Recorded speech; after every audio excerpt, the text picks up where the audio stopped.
Ok, entonces, pues la energía libre, como mencioné hace un momento, tenemos que incluir la energía potencial del pistón y dibujada de esta manera como lo teníamos antes, podemos definir cuál va a ser la posición del pistón utilizando el ángulo teta que hace esta línea que va al centro del tubo con respecto de la vertical, y entonces lo único que tenemos que agregar es pues esta distancia, porque va a ser utilizando como energía cero este punto de acá, entonces va a ser esta distancia que es R, que vamos a poner con una tilde acá para diferenciarlo de la R de la constante de los gases, y simplemente R por coseno de teta. Y de hecho este ángulo va a ser muy importante porque lo que vamos a hacer también en un momento es escribir al volumen del sistema como función de ese único parámetro. Teta, que de hecho es lo que vamos a llamar el parámetro de orden, pero ahorita todavía no llegamos a eso. Entonces, la energía del sistema, como habíamos dicho, tiene que ser la energía de Helmholtz, porque las variables sobre las que tenemos control son la temperatura y el volumen.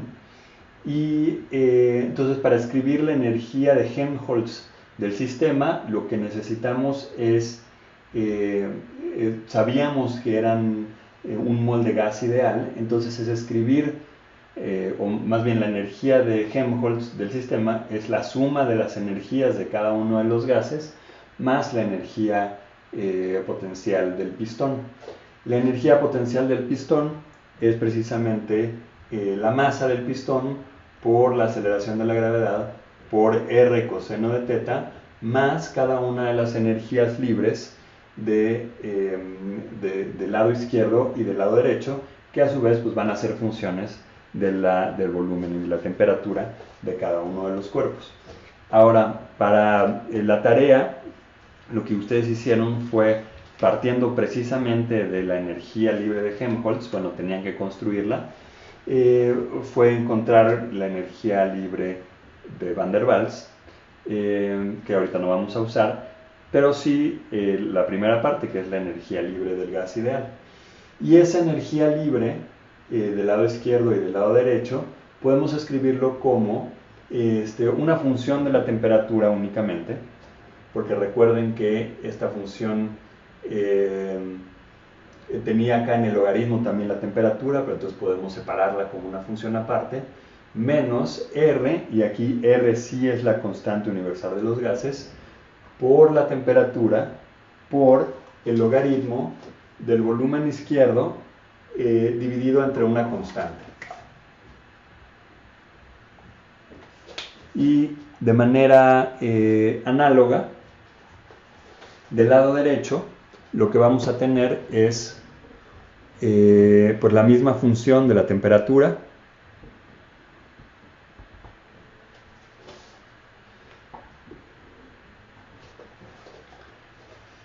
menos RT por el logaritmo del volumen del lado derecho entre una constante. Y ahora, como les decía, vamos a escribir a estos dos volúmenes como función del mismo ángulo teta. Entonces, para esto pues hay que reconocer que el volumen que esté ocupando este lado del tubo va a ser proporcional al perímetro, ¿no? O sea, mientras más grande sea esta longitud de arco, pues más grande va a ser el volumen, ¿no? Va a ser proporcional a eso. Y eso a su vez pues es proporcional a teta. Y una manera de hacerlo de manera efectiva es la siguiente. Entonces proponemos que el volumen derecho sea igual a 1 menos 2 veces teta entre pi por el volumen total del tubo entre 2, mientras que el volumen del lado izquierdo es 1 más 2 teta entre pi por el volumen total dividido entre 2. Entonces aquí directamente vemos que cuando teta es 0 y el pistón está justo en el máximo, entonces aquí tenemos nada más que el volumen derecho es igual al volumen izquierdo y es el volumen total entre 2, ¿no? En ambos casos. Y entonces nada más tenemos que checar el otro extremo, ¿no? ¿Qué pasa cuando teta es pi entre 2? Cuando teta es pi entre 2, que sería el caso en el que estamos hasta acá, como si pudiéramos comprimir todo el gas, entonces acá lo que tendríamos es teta, aquí sería pi entre 2, entonces quedaría 1 menos 1, entonces el volumen del lado derecho es 0, mientras que el volumen del lado izquierdo sería 1 más 1, aquí sería 2, entre 2 es 1, ¿no? Entonces quedaría que el volumen derecho es 1, mientras que el volumen izquierdo es 0, y si en lugar de teta entre 2 hubiéramos puesto menos teta entre 2, pues simplemente esto se invertiría. Entonces esto lo que nos dice es que esta relación entre teta y el volumen de cada uno de los segmentos del tubo es correcta, ¿no? Muy bien, entonces ahora lo que vamos a hacer es dos cosas. Vamos a sustituir estos volúmenes en el volumen de cada uno de los gases ideales, y después lo que vamos a hacer es expander en series de Taylor para ángulos pequeños. Entonces, eso es lo que vamos a hacer a continuación.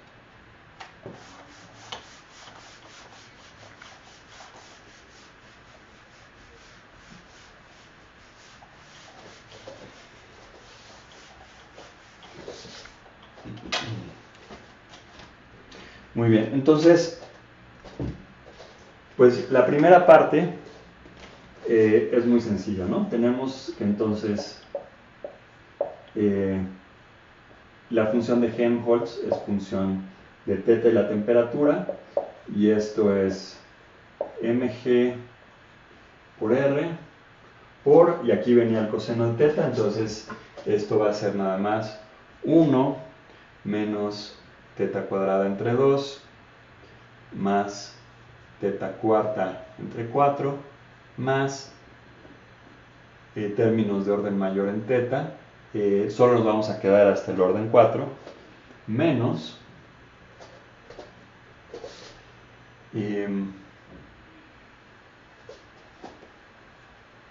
R, notar que es una R distinta a esta, este es el R, este es el radio del tubo, y esta es la constante de los gases, por el logaritmo natural de, ¿saben qué? Mejor lo voy a escribir aquí abajo, también para que se vea mejor por el ángulo de la cámara.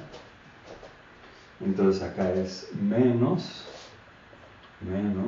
RT por logaritmo natural de 1 menos 2 teta entre pi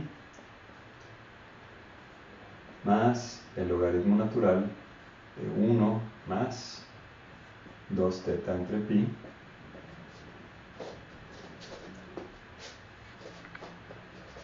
más dos veces esta función que teníamos que era únicamente de la temperatura, más una constante, ¿no?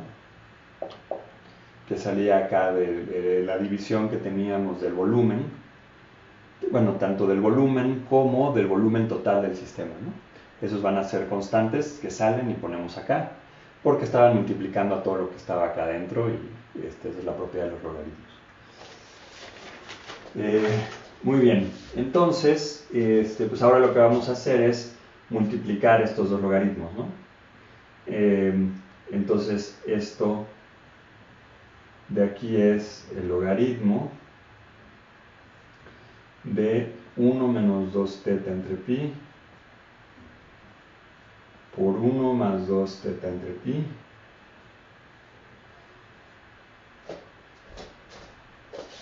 y esto es el logaritmo de 1 menos 2 teta entre pi al cuadrado.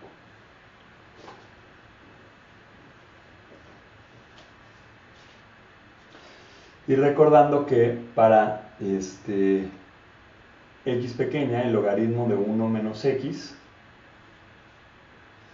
es menos x cuadrada entre 2 menos x cúbica entre 3. Y nos vamos a quedar acá hasta el segundo orden de la expansión nada más.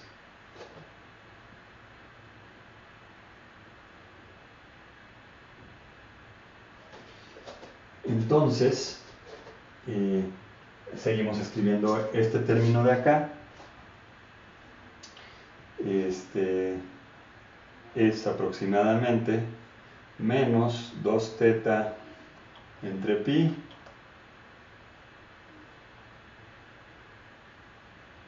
menos 1/2 de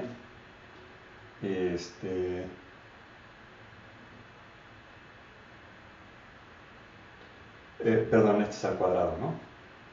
Porque es x es todo este término al cuadrado, menos 1/2 de 2 teta entre pi, que da al cuadrado. Entonces queda la cuarta.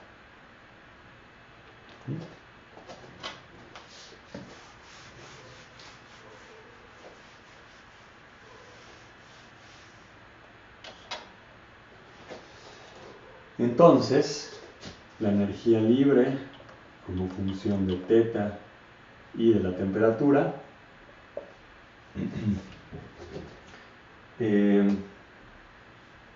lo que vamos a hacer de una vez es agrupar términos en potencias de teta. Vean que acá en este término tenemos teta cuadrada y teta cúbica, y en este otro término de acá tenemos también teta cuadrada y teta cúbica, ¿sí? Entonces vamos de una vez a agruparlos de esa manera. Bueno, va a haber primero este término constante, ¿no? Este de acá, más este otro término de acá, y nos vamos a olvidar de él. Entonces, esto va a ser un término que no depende de teta.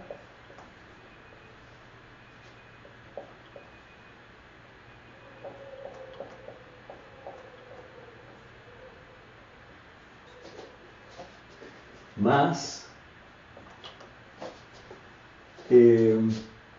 un término que depende de teta cuadrada,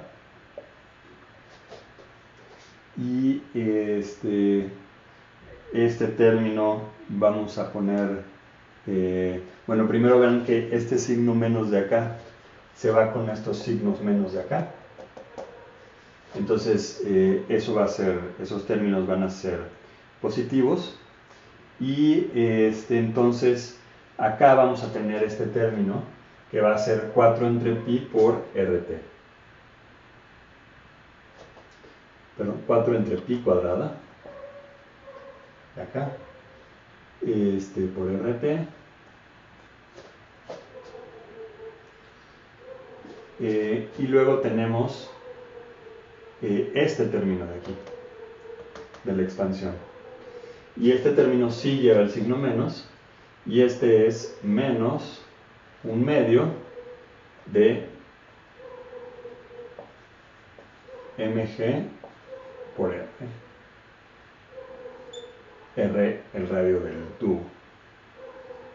Más, y ahora simplemente hacemos lo mismo para el de orden 4.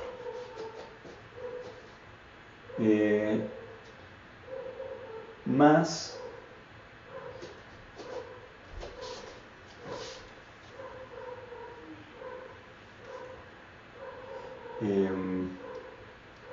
déjenme ver cuál ponemos primero.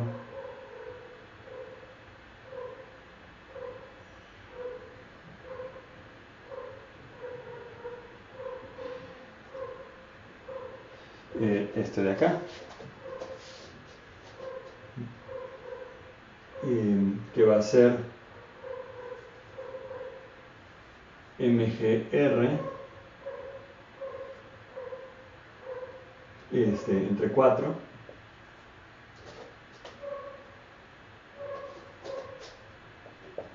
más RT, ahora sí por este coeficiente de acá, y acá es pues 16 entre 2 nos queda 8 entre pi.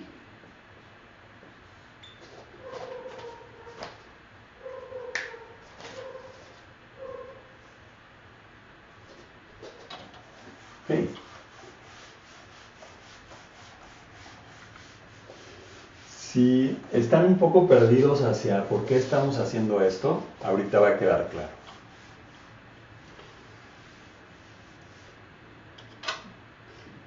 Por lo siguiente, vean que el coeficiente de teta a la cuarta siempre es positivo. Esto siempre va a ser positivo. Sin embargo, el de teta cuadrada va a haber una teta crítica del cual va a pasar de ser positivo a negativo. Si esto fuera positivo siempre, entonces tendríamos una función que es función de teta cuadrada más teta cuarta, pero como los dos son positivos, entonces necesariamente eso se va a ver de esta manera. Para cualquier valor de t que haga que este coeficiente sea positivo.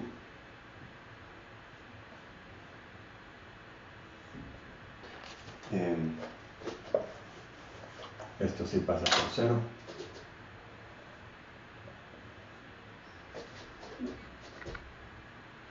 Sin embargo, va a haber una temperatura crítica que va a revertir el signo de este coeficiente, que de hecho podemos calcular de inmediato, ¿no? Que si pedimos que esto sea igual a 0, entonces eso nos define la temperatura crítica, y esto es pi cuadrada entre 8r por mg r del radio.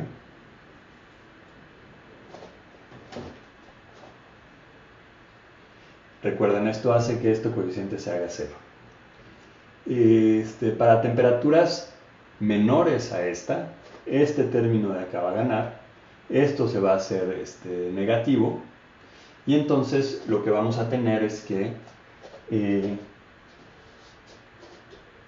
esta curva de acá va a tener dos mínimos.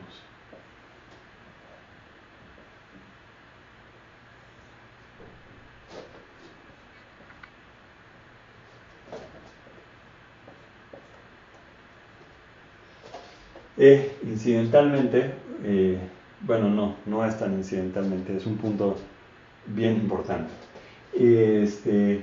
Este mínimo que planteamos acá, justo en la temperatura crítica, bueno, es que no lo habíamos puesto para la temperatura crítica, ¿no? Habíamos dicho que en general, cuando es mayor va a ser suma de estos dos términos, y por eso se va a ver así. Entonces esto es cuando es mayor la temperatura crítica.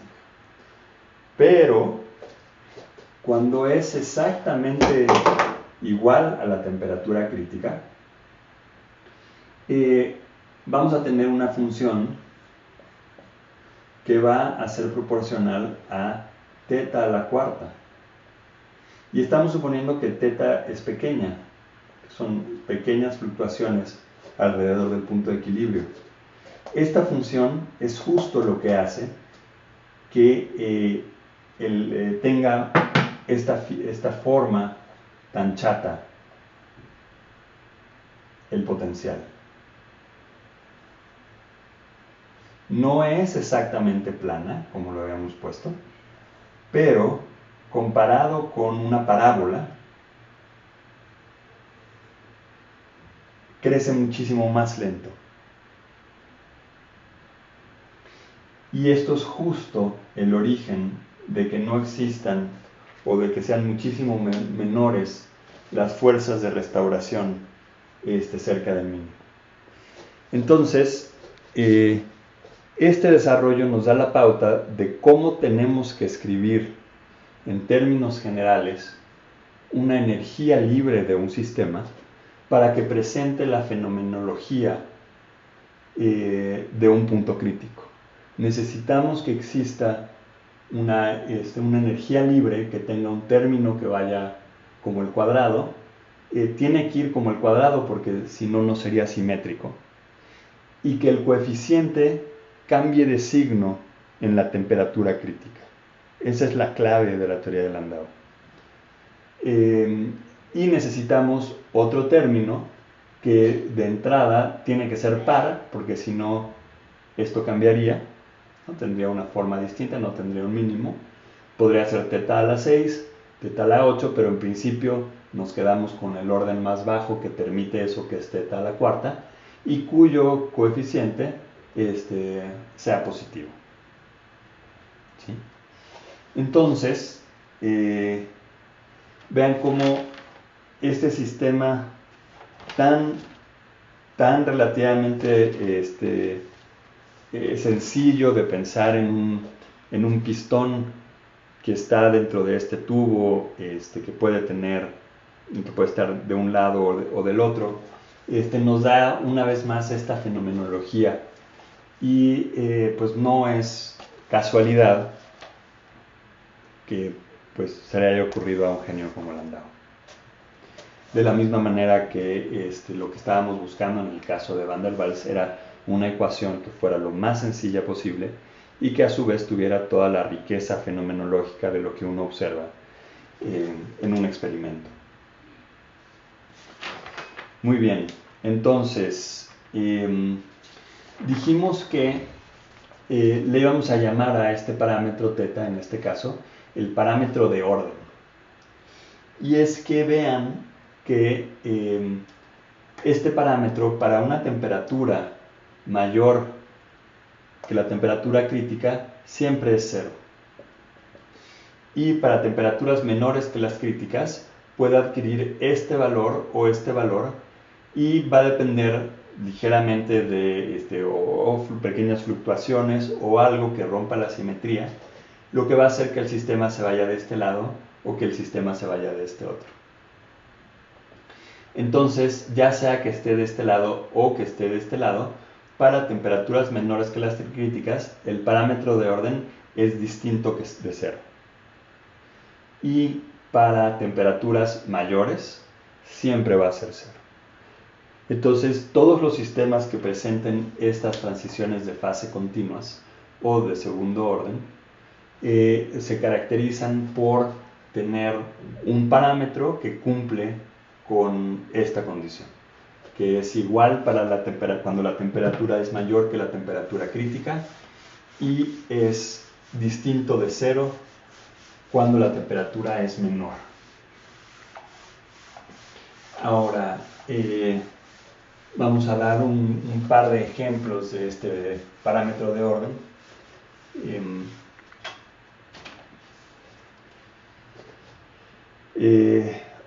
Uno, probablemente de los más famosos, es el que surge de la transición de un sistema paramagnético a uno ferromagnético. Y este va a ser el momento magnético. Entonces, este momento magnético lo que nos va a decir es, si tenemos una colección de espines en un cuerpo tridimensional, si todos estos espines están alineados en la misma dirección, entonces vamos a tener un momento magnético distinto de 0. Y esto lo vamos a encontrar a temperaturas menores que una temperatura crítica. Sin embargo, si ustedes agarran un imán y lo empiezan a calentar, van a llegar a la temperatura de Curie, y en esta temperatura lo que pasa es que entonces los espines se desordenan, van a estar al azar, y lo que va a pasar en este caso es que el momento magnético es 0. Entonces acá vamos a tener una cantidad que es distinta de 0. Bueno, aquí están todos ordenados, pero pues basta con que tengamos una fracción sustancialmente grande que esté en una dirección para que el momento magnético sea distinto de cero, pero cuando rebasamos este punto crítico, entonces el desorden es tal que en promedio el momento magnético va a ser cero. Entonces el parámetro de orden aquí es el momento magnético. Ahora, para la transición líquido-sólido, que es con la que más estamos trabajando, el parámetro de orden va a ser la densidad del total, la cantidad que esté en un estado con la densidad del líquido, menos la cantidad que esté con la densidad del gas. Entonces, este va a ser el parámetro de orden de la transición líquido-gas. Muy bien. Si recordarán de los videos que les pedí que vieran, ahí se veía que conforme nos íbamos moviendo, bueno, no nosotros, quienes hicieron los experimentos, sobre la línea de coexistencia, se veía justo la línea que separaba el líquido del gas. Esto quedaba muy claro. Conforme nos íbamos acercando al punto crítico, llegaba un punto en el que esta línea desaparecía. Y era justo cuando ocurría, justo en el punto crítico, ocurre este fenómeno de opalescencia, que vamos a hablar de eso un poquito más adelante, pero porque tiene que ver con las fluctuaciones precisamente del parámetro de orden. Pero lo que ocurre en ese punto entonces es que si seguían aumentando, esto pasaba en el video que estaba en francés, ya no había una diferencia clara, ¿no? Para estas temperaturas que eran mayores, esto recuerden era la presión contra la temperatura, esto ya era una fase continua, en lo que las densidades de estas dos fases eran iguales. Y si ustedes regresaban, iban a volver a un punto en el que ahora sí iba a haber una diferencia muy clara entre estas densidades, que dependiendo de la cantidad inicial con la que empezaran del líquido y gas, pues iba a ser distinto en el sistema.